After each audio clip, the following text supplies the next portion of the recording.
Yo tengo 66 años y empecé a hacer magia cuando tenía 6 años, de tal manera que desperdicié los primeros 6 años de mi vida.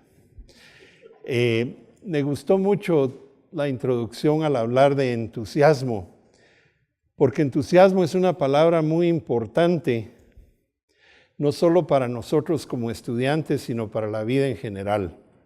La etimología de la palabra entusiasmo viene de en, adentro, thus, Zeus, el dios olímpico, y asmo, la forma reflexiva del sustantivo, tener a un dios adentro o tener a Dios adentro.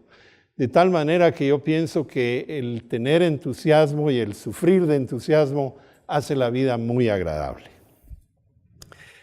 Voy a tratar de discutir para ustedes algunos conceptos que he ido solidificando a lo largo de mi carrera, y es la promoción de la libertad a través de la ciencia. Voltaire dijo muy profundamente durante su vida que el pobre no es libre, en todas partes es siervo. Y Bastiat dijo que no hay libertad política sin libertad económica.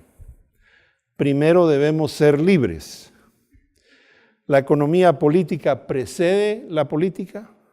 La primera debe descubrir si los intereses humanos están en armonía o antagonismo, un hecho que debe ser resuelto antes de que la política decida las prerrogativas del gobierno.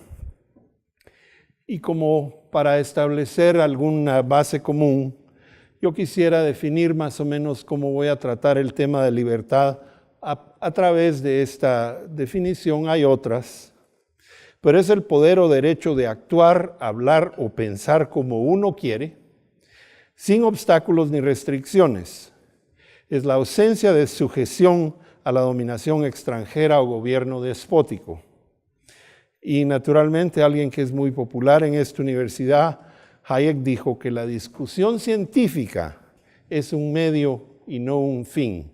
Y por eso mi interés en la promoción de la libertad a través de la ciencia. La libertad científica es algo que ha caracterizado a los pensadores a lo largo de la humanidad y han pagado muchas veces muy cara la osadía de pensar, la osadía de pensar de nuevo y la osadía de descubrir. La libertad científica es que la idea de libertad, en el sentido de la libertad de pensamiento y libertad de prensa, aplicado a las ciencias naturales, en particular las prácticas de investigación científica y el discurso, principalmente por la publicación. La libertad científica es promovida por muchas organizaciones de científicos y es el tema del artículo 15, capítulo 3 del Pacto Internacional de Derechos Económicos, Derechos Sociales y Culturales. Esta lista no pretendo que la lean, pero es una lista abreviada de científicos que fueron ridiculizados o aislados o castigados y excluye a los que fueron asesinados por sus descubrimientos. Y pueden ustedes ver nombres de personas que reconocerán fácilmente. Pueden ver ahí al que descubrió el láser, pueden ver a una serie de personas, y sigo con la lista. Está Galván, William Harvey, que descubrió la circulación de la sangre. Harvey tuvo que publicar sus primeros descubrimientos en España, temeroso de la Inquisición en Inglaterra. Y así pues establezco que el pensar libremente ha sido fuertemente castigado por sociedades, por gobiernos despóticos, gobiernos monárquicos e incluso la Iglesia. Quiero contarles una historia que es verdaderamente conmovedora. Veo algunas caras aquí en la audiencia que me oyeron hablar de este segmento en alguna conferencia previa, pero parte del aprender es la repetición, a ver si se les queda. Se trata de la Real Expedición Filantrópica de la Vacuna, que se llevó a cabo de 1803 a 1806. Y la historia es que Jenner había observado que las personas que sufrían la viruela de las vacas, cuando recibían el fluido procedente de un varioloso, no presentaban ningún síntoma. Les he de hacer saber, sobre todo a los que están aquí que no son médicos, que la mayoría de enfermedades infecciosas que sufre la humanidad empezaron en los animales, saltaron especies. De tal manera que muchas gentes en Europa dormían con las vacas adentro de la casa durante los inviernos para que no se murieran, y así es como la viruela salta de la vaca al humano. Ya han oído ustedes de la fiebre, de muchas fiebres, de muchos virus, ya sea aviarios o porcinos, que han atacado al ser humano. Y en el 96 descubre la vacuna de la viruela, marcando una nueva era en contra de las enfermedades infecciosas. Y a principios de los 1800, finales de los 1900, el doctor Piguilhem, socio de varios cuerpos literarios y médicos, advierte y le explica a la gente poderosa en España que existe esta vacuna que está empezando a afligir a las colonias españolas. Y entonces el rey se convence, y estos pueden ustedes leer ahí en la pantalla, que ayer, que era un día 10º de la inoculación, vacinó el mismo profesor a estos otros 6 niños con la materia que sacó de los granos de los primeros. Y entonces fueron multiplicando la vacuna y llegamos a la situación de la viruela en la Edad Moderna, y se publicaron cuadros con el objeto de popularizar el método, y la vacuna alcanzó rápida difusión por toda España, pero la viruela empezó a ser un problema muy serio en las colonias. Y entonces el rey de España le ordenó, era Carlos IV, le ordenó a su médico de cámara que diseñara a ver qué se podía hacer con esta epidemia horrible que había de viruela en las colonias españolas. Y su médico de cámara era el doctor Balmis, y Balmis diseñó la Real Expedición Filantrópica de la Vacuna, que, como van a ver, es algo fenomenal en la historia de la medicina. Pero el rey ordenó, celoso de la felicidad de sus vasallos, se ha servido resolver, oído el dictamen del consejo y de algunos sabios, que se propague a ambas Américas, y si fuese dable a las islas de Filipinas, a costa del real erario, implicando que la vacuna para sus súbditos debía ser gratuita, acreditado en España y en casi toda Europa como un preservativo de las viruelas naturales. Para estos fines mandó su majestad formar una expedición marítima, y ahí pueden leer ustedes el resto de la historia con Balmis, quien se embarca en La Coruña y sale a combatir la viruela en las colonias españolas. Pero el desafío era cómo transportar el virus de la viruela del viejo mundo a América. Y entonces se le ocurrió a Balmis que podía ser, si le podían prestar a unos cuantos huérfanos, en esa época se les decía expósitos, y el rey le dijo, está bueno.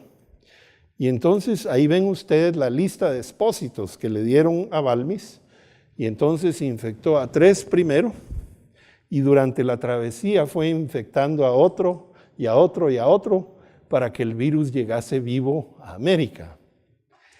Y es interesante porque había mucho temor de la vacunación en toda América. Y entonces el rey le llegaron a decir, mire, la gente no quiere aceptar la vacuna.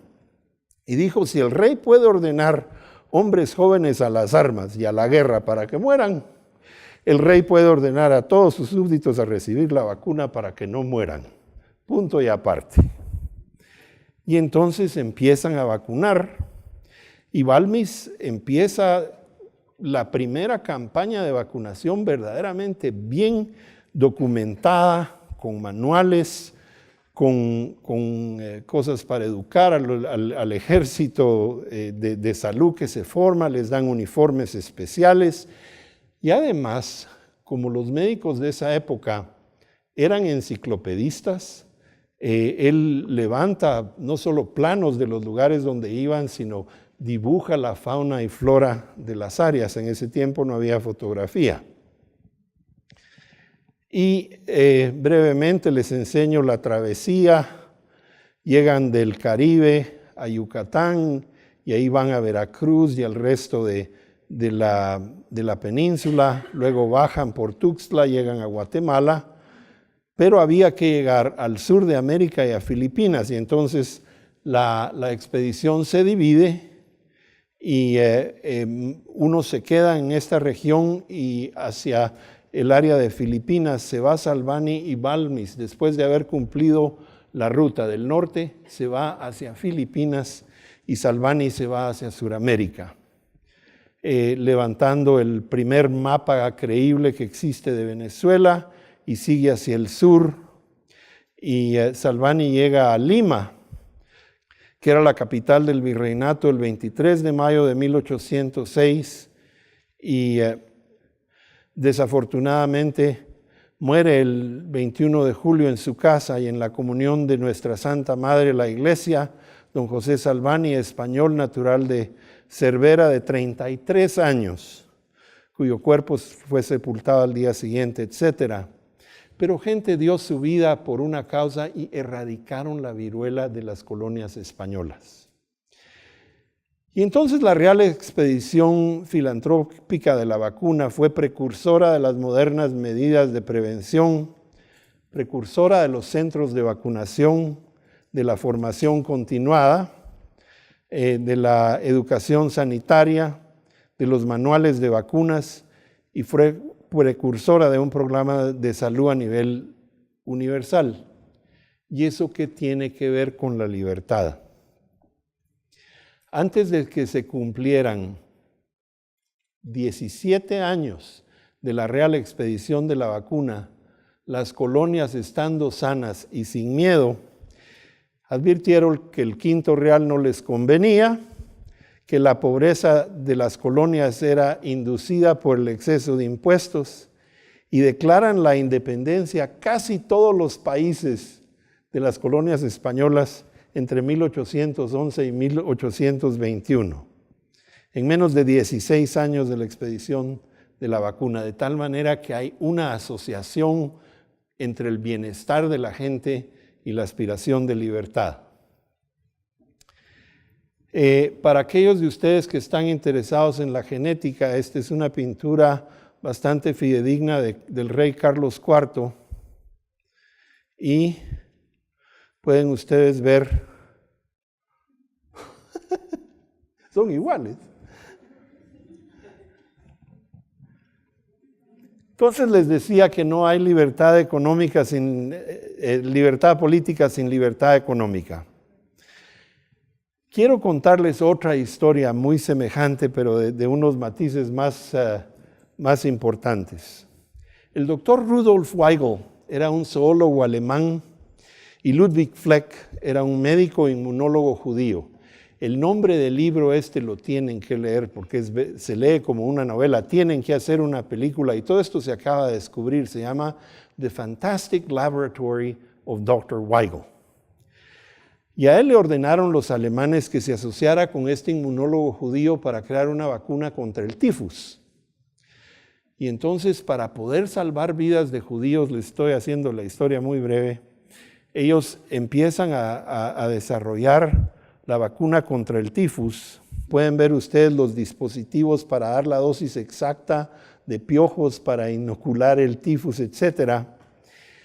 Y le dicen a los generales alemanes que necesitaban más voluntarios judíos, más números para poder crear estadísticas creíbles, para poder producir la vacuna de una manera creíble, etc. Y logran salvar miles de vidas de judíos simulando que estaban inoculándolos con el tifus y desarrollan 2 vacunas en secreto. Una que era efectiva, que se la dan a los judíos, y una que era inefectiva, que se la dan al ejército alemán. Y es verdaderamente una novela de misterio. Cicerón dijo que la libertad no consiste en tener un buen amo benévolo, sino en no tenerlo. Y quiero contarles una historia de que está sucediendo ahorita y que está muy de moda. Este piojo, este mosquito lo han visto por todas partes, ¿verdad? Es el mosquito del Zika. La doctora Adriana Mello de Brasil describió la enfermedad, asoció el mosquito con la transmisión del virus, etcétera, y naturalmente la amenazaron de muerte porque estaba promoviendo cosas que no estaban demostradas, etcétera. Ella tenía toda la ciencia atrás de ella. Pero más o menos al mismo tiempo, una doctora en Flint, Michigan, la doctora Mona Hanna-Attisha, declaró que había una epidemia de intoxicación por plomo en la ciudad de Flint, en Michigan. Y esta es una historia de cómo se pierde la libertad cuando se deteriora la economía. Flint había sido el lugar donde General Motors había florecido. Era de las ciudades que tenían el income per cápita más alto alrededor de los años 60. Y luego vinieron los sindicatos y una serie de situaciones y la industria automovilística empezó a deteriorarse. Y de ser la ciudad más próspera para personas de 18 a 40 años, Flint se fue deteriorando a ser un lugar donde nadie quería vivir. Eventualmente cayó en desgracia. Y al caer en desgracia, no pudieron pagar sus cuentas como ciudad. Y una de las cuentas que no pudieron pagar fue la cuenta del agua que venía del río Detroit. Y entonces se lo movieron. Acuérdense ustedes que Detroit está rodeado por los 3 cuerpos de agua más grandes que hay en un continente, los grandes lagos de Norteamérica. Y a pesar de eso, le dieron a esta gente agua que tenía una tal acidez que hizo que se saliera el plomo de las cañerías e intoxicara toda la ciudad. El asunto fue que ella investiga los hogares infructuosamente porque las epidemias de intoxicación por plomo venían de la pintura y la gente creía que eran de eso y ella investigó los hogares y no era eso. Y entonces somete su manuscrito a decir es el agua y le cayeron encima y que lo tenía que retractar, que era ciencia chatarra, etc. Pero la verdad es que por ahorrar dinero, se iban a ahorrar $200 millones en 25 años. Imagínense ustedes, $10 millones al año más o menos. Flint cambia su fuente de agua y al perder su economía, perdieron su libertad. Aquí son 2 clavos que fueron sumergidos, uno en el agua río Detroit y la otra después, ¿verdad? Del río Flint. De tal manera que hay una asociación entre la pérdida de la economía y la pérdida de libertad. A mí me gusta mucho esta frase de Mark Twain que dice, cuando usted se encuentre que está de acuerdo con la mayoría, es el momento de hacer una pausa y reflexionar, porque la mayoría no siempre está en lo correcto. Quiero acercarme un par de minutos a la historia de Ignaz Semmelweis. Ustedes, tal vez algunos la conocen, pero Semmelweis habló del envenenamiento cadavérico. Él era un médico en Viena que empezó a ver que las mujeres que tenían niños que eran atendidas por estudiantes de medicina se morían con mayor frecuencia que las que eran atendidas por las comadronas. Y lo que él olía en las mujeres que se morían era el olor clásico de la fiebre puerperal, que eran bacterias que los muchachos adquirían al hacer las autopsias, sin guantes en esa época porque la teoría de los gérmenes no estaba probada, y con las manos así iban a atender partos e infectaban a las mujeres embarazadas. Y entonces ese olor de la fiebre puerperal, Semmelweis dijo, esta es una muestra muy clara que de ahí viene, y le dijeron que estaba loco. Además mostró con estadísticas que la clínica primera donde atendían los estudiantes de medicina, que es la línea en rosado, miren la mortalidad, y la azul eran donde atendían las comadronas, y miren la mortalidad. Él muestra que con lavarse las manos con agua y jabón, aunque él sugiere que se use cloruro de benzalconio u otros antisépticos, pueden disminuir la mortalidad. Y miren ustedes la baja en la mortalidad con lavarse las manos con agua clorinada. Sin embargo, lo condenaron, lo metieron a una institución psiquiátrica y él muere ahí, considerado un hombre loco. Quiero terminar con algunos pensamientos acerca de Viktor Frankl. Viktor Frankl, como ustedes saben, era médico psiquiatra, residente en Viena. Él fue influenciado por Freud y Adler y se separó eventualmente de esas teorías, pero es el fundador de la logoterapia y de la terapia existencial. Frankl fue puesto en un campo de concentración con su esposa e hijo y sus padres al nomás empezar la invasión de los alemanes en Viena, y los separaron. Y él empezó a concebir el famoso libro que escribió, que es El hombre en busca de significado. Cuando salió del campo de concentración, él se puso a buscar a su gente, y todos los judíos que habían sido liberados querían matar a los nazis como los habían matado a él.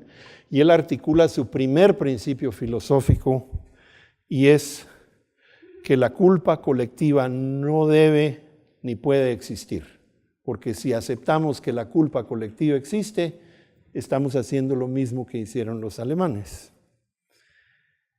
Y luego trata de influenciar el concepto de que uno debe creer en los demás porque la gente básicamente quiere hacer lo que quiere hacer, quieren ser libres. Y finalmente, él articuló muy claramente algo con lo que estuvimos discutiendo el día de hoy, y es que para pensar hay que usar palabras. Uno no piensa en el vacío. Y una de las grandes contribuciones de Frankl a la psiquiatría moderna es que él dijo que uno genera sus propios sentimientos. De tal manera que si yo voy manejando hacia la universidad en la mañana y se me pincha una llanta y digo, maldición, ya se me arruinó la semana, esto es un desastre, los pensamientos que yo voy a evocar de dentro a afuera son de maldición, de una semana, de desastre, enfrentado con la misma realidad. Yo tengo la opción de decir no. Esto es una inconveniencia que me va a atrasar 2 horas en mi día, y al final del día la recupero, trabajo un poquito más largo y de ahí me voy a mi casa y me tomo una margarita o 2 o 3. Y entonces él articula que todo puede ser tomado de un hombre, excepto una cosa, la última de las libertades humanas en cualquier conjunto de circunstancias, que es elegir nuestro propio camino. Él, cuando vio a los alemanes capturar judíos y empezaron a entrar al campo de concentración, él empezó a tratar de adivinar quién iba a sobrevivir, quién se iba a suicidar corriendo hacia la cerca para que lo ametrallaran los nazis, quién se iba a convertir en un colaborador y quién iba a sobrevivir con integridad, en esencia, decidiendo cuál iba a ser el camino de cada individuo. Base de su libro, El hombre en busca de significado. Cuando ya no somos capaces de cambiar una situación, estamos desafiados y podemos cambiar a nosotros mismos. Y finalmente, entre estímulo y respuesta hay un espacio. Y en ese espacio está nuestro poder para elegir nuestra respuesta. En nuestra respuesta se encuentra nuestro crecimiento y nuestra libertad. De tal manera que a todos ustedes, estudiantes, por las caras que veo al principio de su carrera, algunas honrosas excepciones, no les voy a dar los nombres, pero sí los apellidos, y que veo en la audiencia, pienso que es oportunidad para reflexionar en cómo nuestra aplicación a la ciencia, el estudiar y sobre todo el aspirar a un poquito de enciclopedismo, que fue lo que hizo florecer la ciencia, y leer sobre otras cosas, puede darnos no solo unas carreras muy fructíferas, sino esperablemente la opción de contribuir más allá de nuestro campo específico de dedicación. Así que les muestro ahí una de nuestras realidades y les doy las gracias con un sentimiento de responsabilidad universal de unos por otros y por el planeta que compartimos, que es una frase muy bonita del Dalai Lama. Mil gracias.